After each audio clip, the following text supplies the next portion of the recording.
Hello students, now welcome to Account Street and this is video number 15। इस video में हम बात करेंगे अपने चैप्टर नंबर 8 जनरल की। This is the most important chapter. देखिए ये बहुत ही महत्वपूर्ण चैप्टर है क्योंकि ये चैप्टर ऐसा एक चैप्टर है जिस पर आपकी पूरी अकाउंटेंसी टिकी हुई है, यानी कि पूरी अकाउंट्स का जो बेस है वो इसी चैप्टर से स्टार्ट होता है। यानी कि जनरल क्या है, सबसे पहले हम ये समझेंगे कि जनरल क्या होता है, किसे कहते हैं जनरल। आइए देखते हैं जनरल क्या है। A general is a chronological record of financial transactions of a business. यानी कि बिजनेस की जितनी भी हमारी फाइनेंशियल ट्रांजेक्शंस होती हैं उन सभी को क्रमानुसार रिकॉर्ड करना ही जनरल कहलाता है। जानते हैं बिजनेस के अंदर जितनी भी हमारी फाइनेंशियल ट्रांजैक्शन होंगी, जितने भी लेन देन होंगे, उन सभी को क्रमानुसार रिकॉर्ड करना ही जर्नल कहलाता है। ठीक है, जर्नल कैसे किए जाते हैं, कैसे इसके प्रैक्टिकल्स होते हैं, उन प्रैक्टिकल्स को करने के लिए सबसे पहले आपको जर्नल के रूल्स पता होने चाहिए। और रूल्स में आपको चैप्टर नंबर 6 में बहुत अच्छे से एक्सप्लेन कर चुका हूं, जिसमें मैंने आपको ट्रेडिशनल अप्रोच और मॉडर्न अप्रोच के अकॉर्डिंग रूल्स बताए थे। इसमें सबसे अधिक जो उपयोगी हैं वो आपके ट्रेडिशनल अप्रोच के अकॉर्डिंग जो रूल्स हैं वो आते हैं। तो देखिए एक बार रूल्स को दोबारा देख लेते हैं। चैप्टर 6 में बता चुका हूं, फिर भी एक बार हम देख लेते हैं। आइए, rules of debit and credit, यानी कि प्रत्येक ट्रांजेक्शन के अंदर 2 साइड होती हैं, one side debit and second side is credit. अब बात ये आती है कि हम कौन सी साइड को डेबिट करें और कौन सी साइड को क्रेडिट करें। ये सबसे बड़ी समस्या है। अगर ये हमें समझ में आ जाएगा तो जनरल ऑटोमेटिक हम बना पाएंगे। तो सबसे पहले हमें क्या देखना है कि ट्रांजेक्शन्स के अंदर किस साइड को हमें डेबिट करना है और किस साइड को क्रेडिट करना है। तो यहां पर ये रूल्स वही हैं जो चैप्टर 6 में आपने पढ़े थे। एक बार और देख लेते हैं। Receiver debit, receiver it means पाने वाला व्यक्ति, प्राप्त करने वाला व्यक्ति। पर्सनल अकाउंट के अंतर्गत रिसीवर कौन होता है, डेबिट होता है, एंड गिवर इज क्रेडिट। और देने वाला व्यक्ति कौन होता है, क्रेडिट। जैसे हम बात करते हैं cash received from Sohan, it means Sohan से कैश रिसीव्ड हुआ है, तो सोहन कौन हो गया, गिवर हो गया, देने वाला व्यक्ति हो गया। तो सोहन को हम ऐसी कंडीशन में क्या करेंगे, क्रेडिट करेंगे। ओके, तो ये हमारे रिसीवर डेबिट होता है, गिवर क्रेडिट होता है। वैसे ही what comes in, what comes in means आने वाली वस्तु, आने वाली वस्तु। जैसे परचेज मशीनरी, मशीनरी परचेज की तो क्या है आपके पास, मशीनरी आई। तो मशीनरी आ रही है तो आने वाली वस्तु क्या होती है, डेबिट होती है अकॉर्डिंग टू रूल्स, इसलिए मशीनरी को हम डेबिट कर देंगे। And what goes out, what goes out it means जाने वाली वस्तु। जाने वाली वस्तु कौन होती है, क्रेडिट होती है। जाने वाली वस्तु क्या होती है, क्रेडिट होती है। जो वस्तु जाएगी उस वस्तु को हम क्रेडिट करेंगे। Okay, and losses and expenses, यानी कि हानि हो कोई भी, या कोई भी खर्चा हो या कोई व्यय हो, तो इस प्रकार को हम क्या करते हैं, उनको डेबिट करते हैं। जैसे पेड सैलरी, तो सैलरी यहाँ पर क्या है, खर्चा है हमारे लिए, एक्सपेंसेस है, इसलिए सैलरी क्या होगी, डेबिट होगी। Okay, and profits and incomes, profits and income यानी कि लाभ और आय। लाभ और आय क्या होंगे, क्रेडिट होंगे। जैसे रिसीव्ड सैलरी, यहां पर सैलरी में रिसीव्ड की है तो हमारे लिए इनकम हुई, इसलिए उसको हम सैलरी को क्रेडिट करेंगे। Got it. तो ये हमारे वही रूल्स हैं जो आप पढ़ चुके हैं, यहां मैंने एक्सप्लेन कर दिया है, समझ में आ गए होंगे। इन रूल्स को अच्छे से माइंड में सेट करें तो इन्हीं रूल्स के आधार पर आपको जनरल एंट्री पास करनी है। अब बात करते हैं जनरल एंट्री होती कितने प्रकार की है। तो देखिए जनरल एंट्री मेनली 2 टाइप्स होती हैं। पहली simple general entry and second compound general entry. सबसे पहले हम बात करेंगे सिंपल जनरल एंट्री क्या है। तो देखिए सिंपल जनरल एंट्री कैसे कहते हैं, simple entry is a general entry in which one account is debited and another account is credited. It means जिसमें एक अकाउंट तो डेबिट होगा, दूसरा अकाउंट क्रेडिट होगा, वो हमारी सिंपल जनरल एंट्री कहलाएगी। बात समझ में आई।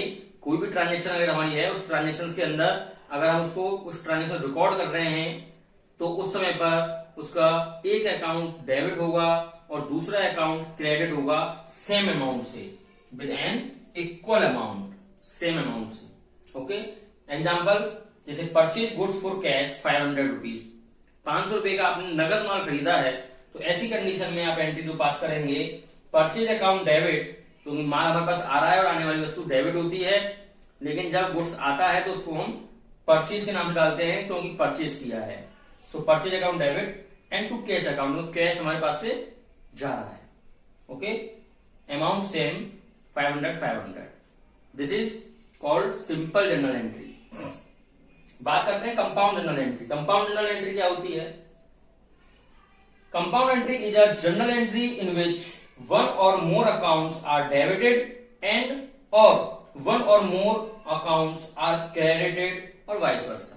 It means compound journal entry वो एंट्री होती है जहां पर दो या दो से अधिक अकाउंट डेबिट हों या दो या दो से अधिक अकाउंट क्रेडिट हों, तो वहां पर हमारी क्या कहलाएगी? वो कंपाउंड जर्नल एंट्री कहलाएगी। Like as a capital introduce in cash 200 rupees and cheque 300 rupees, यानी कि आपने यहाँ पर कैपिटल लगाई है 200 रुपए की कैश और 300 रुपए की चेक के थ्रू, तो ऐसी कंडीशन जो आप एंट्री पास करेंगे, so cash account debit, bank account debit to capital account. तो यहां आप देख रहे होंगे दो अकाउंट एक साथ डेबिट हो गए हैं। ओके, यानी कि दो या दो से अधिक अकाउंट जब भी डेबिट या क्रेडिट होते होंगे तो वो हमारी कहलाएगी कंपाउंड जनरल एंट्री। समझ में आ गई? तो आइए अब हम इसकी करते हैं कुछ प्रैक्टिकल्स जिससे आपकी समझ में आ पाए। तो सबसे पहले हम बात करेंगे सिंपल जर्नल एंट्री की। इस वीडियो में हम आपको सिंपल जर्नल एंट्री करना सिखाएंगे। सिंपल जर्नल एंट्री को हम किस प्रकार से रिकॉर्ड करेंगे, ठीक है, पूरे प्रैक्टिकल प्रॉब्लम के साथ, एक फॉर्मूले के साथ, एक फॉर्मेट के साथ में। आइए सबसे पहले हम देखते हैं सिंपल जर्नल एंट्री। तो देखिए ये रहा क्वेश्चन आपके सामने। एक छोटा सा क्वेश्चन मैंने ले लिया है और इसमें लगभग सभी प्रकार की ट्रांजेक्शन मैंने लिए हैं। क्वेश्चन इस प्रकार से होता है जनरल का, कह रहा है जनरलाइज द फॉलोइंग ट्रांजेक्शंस। निम्न ट्रांजेक्शन को आपको जनरलाइज करना है। जनवरी 1 में बिजनेस स्टार्ट किया है, उसने 5000 रुपीज के साथ इस प्रकार से आपको ट्रांजेक्शंस दी हुई हैं। इन सभी ट्रांजेक्शंस को आपको जर्नल में एंट्री पास करनी है। तो देखिए जर्नल हम किस प्रकार से प्रिपेयर करते हैं वो हम यहाँ ध्यान देंगे विद फॉर्मेट। जर्नल का फॉर्मेट कैसा होता है पहले वो हम देखते हैं। सबसे पहले हम जर्नल बना रहे हैं तो ऊपर लिखेंगे हम जर्नल। क्या लिखेंगे? जर्नल। ओके, जर्नल में कॉलम कौन कौन से होते हैं? सबसे पहला कॉलम होता है जर्नल का डेट। कौन सा? डेट। सबसे पहला कॉलम मैंने आपको बनाया डेट का। ओके, सेकंड कॉलम होता है पर्टिकुलर। सेकंड कॉलम कौन सा होता है? पर्टिकुलर। ओके, थर्ड कॉलम होता है हमारा LF। जो छोटा कॉलम सबसे छोटा कॉलम होता है ये LF, यानी इट मीन्स लेजर फोलियो। और इसके बाद हमारे दो कॉलम होते हैं अमाउंट्स के इक्वल इक्वल, दोनों अमाउंट्स डेबिट और ये अमाउंट्स क्रेडिट। ओके, ये आपके 5 कॉलम्स जनरल के होते हैं। सबसे पहले डेट के अकॉर्डिंग कॉलम बना लेंगे, इसमें डेट आराम से आ जाए। उसका सबसे बड़ा जो कॉलम होता है वो पर्टिकुलर का होता है, क्योंकि जनरल एंट्री हमें पर्टिकुलर में पास करनी है। सारा कुछ जो डेटा हमें लिखना है वो पर्टिकुलर में नोट करना है। LF में हम यहाँ पर प्रैक्टिकल में कुछ नहीं लिखते हैं, लेकिन जब आप प्रैक्टिकल लाइफ में जनरल एंट्री पास करेंगे तो वहां पर आप लेजर फोलियो, जो इनके लेजर से संबंधित इनके पृष्ठ क्रम संख्या होंगी, यानी कि जो पेज नंबर, इनके इंडेक्स नंबर जो होते हैं वो लिखे जाते हैं। लेकिन यहाँ पर आपको कुछ नहीं लिखना है अकॉर्डिंग टू योर बुक्स। और अमाउंट्स डेबिट में डेबिट की अमाउंट, अमाउंट्स क्रेडिट में क्रेडिट की अमाउंट आप लिखेंगे। तो आइए सबसे पहले हम अपनी पहली ट्रांजेक्शन को इसमें रिकॉर्ड करते हैं, जिसमें कह रहा है business started with cash 5000 rupees. कैसे करेंगे? डेट वाले कॉलम में सबसे पहले डेट डालेंगे। वो कह रहा है 2019 में सारी ट्रांजेक्शन की गई है, 2019 में रखी है, तो सारी ट्रांजेक्शन 2019 की है। जनवरी 1 डेट डाल दी मैंने डेट वाले कॉलम में। अब वो कह रहा है बिजनेस आपने स्टार्ट किया है 5000 रुपीज कैश के साथ। तो यहां पर हमें देखना है हमारे पास क्या आया क्या गया। लेकिन ये जो ट्रांजेक्शन होती है जिसमें हम बिजनेस को स्टार्ट करते हैं, तो वहां पर जो भी हम कैश, गुड्स या बैंक के थ्रू जो भी पैसा हम लगाते हैं उस समय वो सारा पैसा, सारा कैश, सारा गुड्स हमारा कैपिटल में कन्वर्ट हो जाता है ना, कैपिटल में ट्रांसफर कर दिया जाता है। वो पैसा कहीं जाता नहीं है, क्योंकि हमने कोई दुकान खोली, कोई बिजनेस स्टार्ट किया, तो वो पैसा तो हमारे पास ही रहेगा, पैसा कहीं जाएगा थोड़ा ना, हमारी दुकान में रहेगा, हमारे बिजनेस में रहेगा। तो इसलिए केवल हम क्या करते हैं, उस कैश या बैंक या गुड्स को अपनी कैपिटल में ट्रांसफर कर देते हैं, वो हमारी कैपिटल बन जाती है, क्योंकि फ्यूचर में वो हमको वहां से प्रॉफिट देगी। तो इसलिए इसकी जो एंट्री पास होती है, वो एंट्री पास होती है, हमने कैश लगाया है, सो कैश अकाउंट डेबिट। इस प्रकार से जो डेबिट होगा, सबसे पहले डेबिट साइड नोट की जाती है, यहां अकाउंट नोट करेंगे आप, स्पेस दे करके कॉर्नर में डेबिट नोट करेंगे, यहां स्पेस दिया जाता है। इसके बाद में क्रेडिट साइड को हम नोट करते हैं। क्रेडिट साइड कौन सी होगी, तो मैंने बोला कैश को कैपिटल में कन्वर्ट कर दिया है, तो क्रेडिट साइड यहां पर कैपिटल होगी, और कैपिटल को हम टू से शो कराएंगे यहां पर इस प्रकार से, टू कैपिटल अकाउंट। तो देखिए यहां पर क्रेडिट नहीं दिखाते हैं, क्रेडिट की जगह पर टू से शो कराते हैं, किससे, टू। डेबिट में तो डेबिट दिखा देते हैं, लेकिन क्रेडिट को हम टू से शो कराते हैं। ओके, और ये आगे से स्पेस छोड़ के थोड़ी सी तब पास की जाती है क्रेडिट की एंट्री, ताकि वो इस गैप के बीच में आ सके। ठीक है, so cash account debit to capital account, एक अकाउंट आपका डेबिट हो गया है, दूसरा अकाउंट आपका क्रेडिट हो गया है, ट्रांजेक्शन आपकी कंप्लीट हो चुकी है। अब इसके बाद हम नरेशन लिखते हैं। नरेशन सेम क्वेश्चन को लिख दिया जाता है, जो आपको क्वेश्चन कह रहा है बीइंग लगा करके, केवल आगे बीइंग लगा देंगे, being business started, business started. ठीक है, बीइंग में, नरेशन में ज्यादा आपको कुछ नहीं सोचना है, जो क्वेश्चन कह रहा है उसी को नोट कर देंगे, ताकि पता रहे ये एंट्री जो हमने पास की किसकी है। तो उसके लिए यहां से आपको पता पड़ जाएगा कि बिजनेस स्टार्ट की एंट्री है, और यहाँ पर आप लाइन जो खींचेंगे वो केवल पर्टिकुलर एरिया में खींचनी है, ओनली पर्टिकुलर एरिया में। अमाउंट आपकी 5000 थी, सो डेबिट के सामने डेबिट वाले अमाउंट कॉलम में लिखेंगे 5000, और क्रेडिट के सामने क्रेडिट वाले कॉलम में लिखेंगे 5000। इस प्रकार से अमाउंट शो कराई जाती है। तो ये आपकी फर्स्ट ट्रांजेक्शन कंप्लीट हो चुकी है, समझ में आ गया होगा। सेकंड ट्रांजेक्शन देखते हैं। ये कहता है परचेज गुड्स फॉर कैश 3000 रुपए, यानी 3000 रुपए का आपने नगद माल खरीदा है। सो सबसे पहले डेट कौन सी है, 2। Okay, purchase goods for cash, नगद माल खरीदा, क्या आया आपके पास, माल आया, गुड्स आ रहा है। और जब हम माल को खरीदते हैं, परचेज करते हैं, तो उसको हम गुड्स के नाम से नहीं बल्कि परचेज के नाम से शो कराते हैं। तो इसलिए यहां पर लिखेंगे हम क्या, purchase account debit, purchase account debit, क्योंकि गुड्स हमारे पास आ रहा है और आने वाली वस्तु डेबिट होती है अकॉर्डिंग टू रूल्स। और जाके आ रहा है हमारे पास से कैश, क्योंकि आपने नगद खरीदा है, तो जाहिर जब आप माल खरीदेंगे तो जाएगा क्या, कैश जाएगा, पैसा जा रहा है, और जाने वाली वस्तु क्रेडिट होती है, इसलिए क्रेडिट साइड में टू कैश अकाउंट। ओके, और नरेशन में वही आप बीइंग करके लिख देंगे, being purchase goods for cash. ये आपकी नरेशन हो गई। अमाउंट 3000 की है, डेबिट वाले कॉलम में डेबिट के सामने, क्रेडिट वाले कॉलम में क्रेडिट के सामने 3000 रुपीज शो करा दिया है। नेक्स्ट पे चलते हैं। नेक्स्ट ट्रांजेक्शन 7 जनवरी की है आपकी, वो कहती है sold goods for cash 2000 rupees. It mean नगद माल आपने बेचा है 2000 रुपए का। तो देखिए माल आपने बेचा, क्या आया आपके पास, कैश आया। तो माल बेचेंगे तो कैश आएगा, कैश आया, और आने वाली वस्तु क्या, डेबिट होती है। सो कैश अकाउंट क्या करेंगे आप, डेबिट, कैश अकाउंट डेबिट। और जाके आ रहा है, गुड्स जा रहा है, और जब गुड्स जाता है तो उसे हम क्या बोलते हैं, सेल्स, यानी माल आपने सेल किया है, सोल्ड आउट किया है। सो यहां पर क्रेडिट साइड में टू सेल्स अकाउंट, क्योंकि जाने वाली वस्तु हमेशा क्रेडिट होती है, तो सेल्स हमेशा क्रेडिट होता है और परचेज हमेशा डेबिट होता है, क्योंकि परचेज के द्वारा माल आता है और सेल्स के द्वारा माल जाता है। सो टू सेल्स अकाउंट, और नरेशन में आप डाल देंगे being sold goods. Okay, amount 2000 की, डेबिट वाले कॉलम में डेबिट के सामने, क्रेडिट वाले में क्रेडिट के सामने। Okay, next is paid to Amit. ध्यान दें, पेड टू अमित यानी अमित को दिए, क्या दिए, तो ध्यान रखें जब भी इस प्रकार की एंट्री आती है कि पेड टू अमित या रिसीव्ड फ्रॉम रवि, इस प्रकार की एंट्री आती है तो वहां पर कैश का संबंध होता है। यहाँ पर जो कैश है वो साइलेंट है, जो कैश है वो साइलेंट है। गुड्स को हम कभी भी यहाँ पर साइलेंट मोड पे नहीं लाते हैं, हमेशा कैश ही साइलेंट होता है। तो पेड टू अमित यानी कि अमित को क्या दिया आपने, कैश दिया होगा। तो इसलिए 11 तारीख में अमित को आपने कैश दिया है, तो अमित कौन हो गया, रिसीवर हो गया, पाने वाला व्यक्ति हो गया। रिसीवर कौन होता है, डेबिट होता है, इसलिए अमित डेबिट कर दिया है क्योंकि रिसीवर है।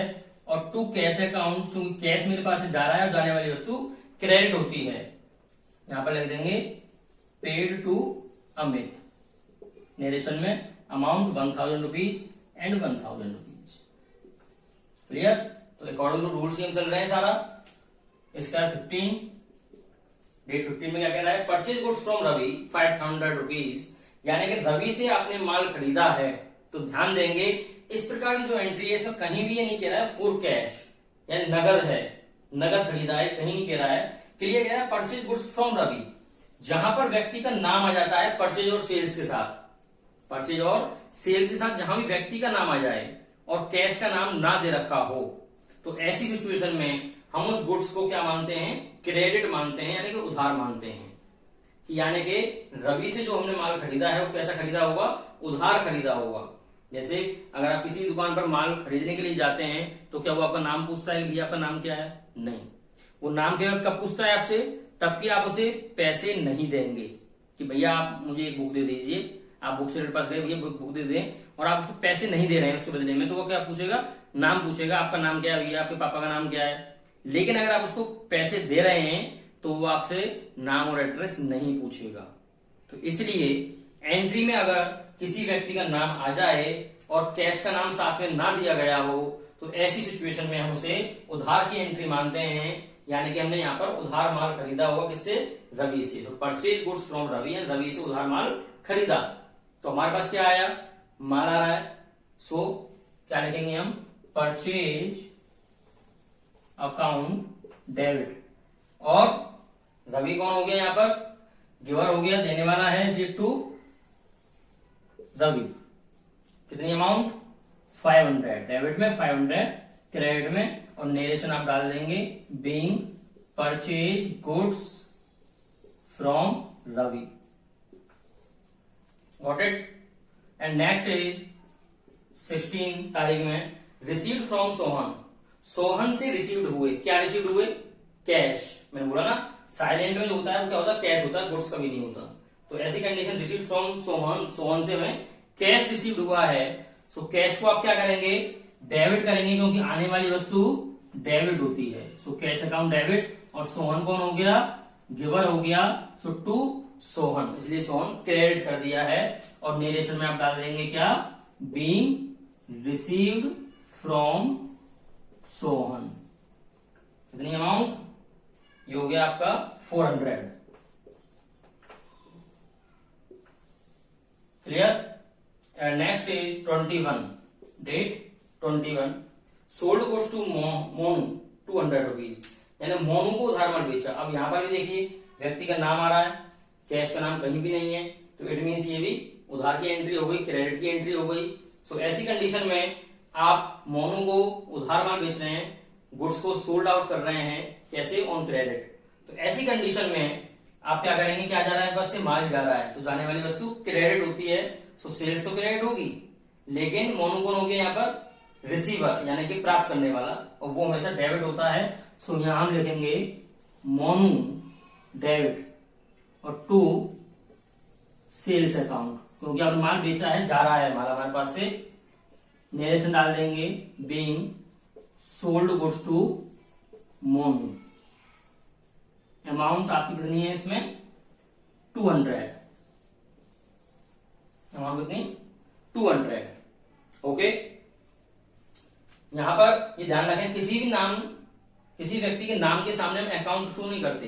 अगर करते हैं तो इस प्रकार से कर सकते हैं आप, मोनूज अकाउंट, जैसा मोनूज अकाउंट, यानी कि एपोस्ट्रोफी एस लगा करके, यानी मोनू का अकाउंट। ठीक है, तो मोनूज अकाउंट लिख सकते हैं, मोनू डेबिट डायरेक्ट लिख सकते हैं, कोई दिक्कत नहीं है। Next is paid salary 100। तो ध्यान दें यहाँ पर आपने सैलरी पेड की है, यानी सैलरी दी है, तो क्या हो गया आपके लिए, एक्सपेंसेस हो गया। क्या हो गया, एक्सपेंसेस हो गया। और मैंने आपको बोला एक्सपेंसेस क्या होते हैं, डेबिट होते हैं, इसलिए सैलरी क्या होगी आपकी, डेबिट होगी, 24 डेट है। सो सैलरी अकाउंट डेबिट, क्योंकि मैंने बताया आपको सैलरी डेबिट हो गई, क्योंकि डेबिट सैलरी क्या है आपकी यहाँ पर एक्सपेंसेस है, और पेड करना है तो आपके पास क्या जा रहा है कैश, कैश जा रहा है, इसलिए कैश को हम क्रेडिट करेंगे टू कैश अकाउंट और नेर से लिख देंगे बीइंग पेड सैलरी। कितनी अमाउंट 100 रुपीज। ओके, दो ट्रांजेक्शन और हैं जगह मेरे पास नहीं है, थोड़ा सा रफ कर देता हूं मैं, रफ कर दूं यहाँ का। आप स्क्रीनशॉट लेना चाहते हो पहले स्क्रीनशॉट ले लीजिए, ऊपर से दो एंट्रियों को रफ कर रहा हूं मैं, ये डेट भी रफ कर देता हूं और इन एंट्रीज को भी, ठीक है।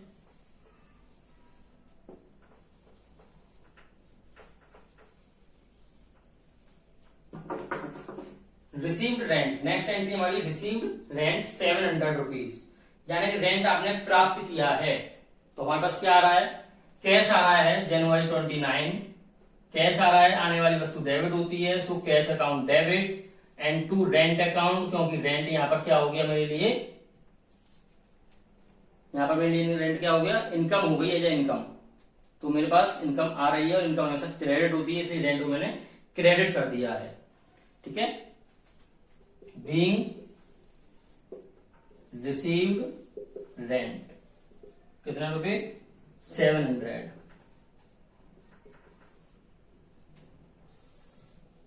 Okay, and last entry is paid into bank.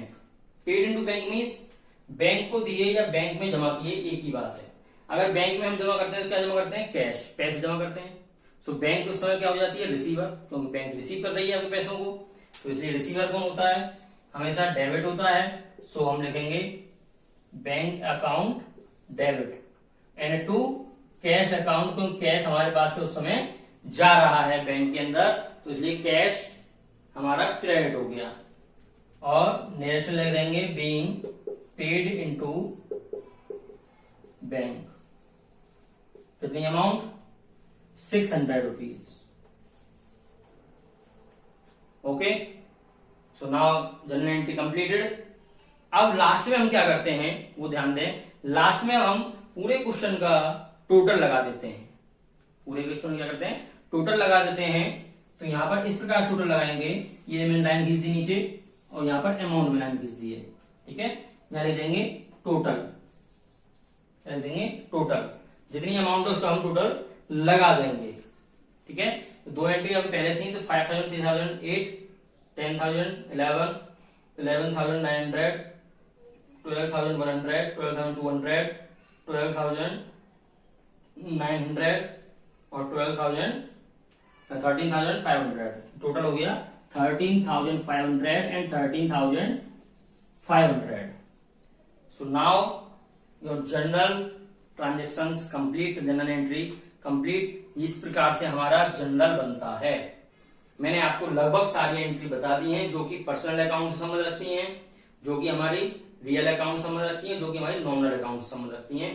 तीनों प्रकार की बता दी है। इसमें रिसीवर भी है, गिवर भी है, व्हाट कम्स इन भी है, व्हाट गोज आउट भी है, लॉसेज एंड एक्सपेंसेस भी हैं, प्रॉफिट एंड इनकम्स भी हैं। तो सभी रूल्स के अकॉर्डिंग सभी एंट्रीज मैंने लगभग आपको सिंपल एंट्री के अकॉर्डिंग बता दी हैं। अब आप इन एंट्रीज का अच्छे से रिवीजन करें। आपकी बुक में जो एंट्रीज दे रखी हैं, जो प्रैक्टिकल प्रॉब्लम्स दे रखी हैं, उन प्रैक्टिकल प्रॉब्लम्स को करें। उनके आधार पर अगर किसी एंट्री में कोई डाउट आपको आ रहा है तो आप कमेंट बॉक्स के थ्रू पूछ सकते हैं आसानी से, नो प्रॉब्लम। नेक्स्ट वीडियो में हम और अभी प्रैक्टिकल प्रॉब्लम्स आपको करके बताएंगे जनरल एंट्रीज की कैसे की जाती हैं। कंपाउंड जनरल एंट्री भी आपकी है, बैंकिंग ट्रांजेक्शन भी बताऊंगा मैं आपको, और एडजस्टमेंट एंट्री भी बताएंगे। तो वो हम बात करेंगे नेक्स्ट वीडियो में। तब तक आप पहले सबसे पहले सिंपल जनरल एंट्रीज को बिल्कुल स्ट्रॉन्ग कर लें, क्योंकि जनरल एंट्री ही आपकी अकाउंटेंसी का बेस होती है। सबसे मोस्ट इंपोर्टेंट पार्ट ही यह है अकाउंट का। तब तक आप जनरल एंट्री नहीं सीखेंगे, आगे आप अकाउंट्स में कुछ भी नहीं कर सकते। Journal entry is the most important part, बार बार मैं आपसे कह रहा हूं, तो विशेष ध्यान रखें। ये आपका स्ट्रॉन्ग बेस होना चाहिए। इस बेस को अच्छे से कंफर्म बिल्कुल क्लियर करें। ओके, तो तब तक के लिए आप वीडियो को अच्छे से देखें, एक बार दोबारा समझें, अपनी बुक की सारी प्रैक्टिकल प्रॉब्लम्स करें। वीडियो अच्छी लगी हो तो उसको लाइक जरूर करें, सब्सक्राइब करें, अपने दोस्तों को शेयर करें। ओके, क्योंकि बहुत ही मोस्ट इंपोर्टेंट टॉपिक आपका ये चल रहा है इस समय पर, और इसकी सभी वीडियो को देखें। Thank you so much.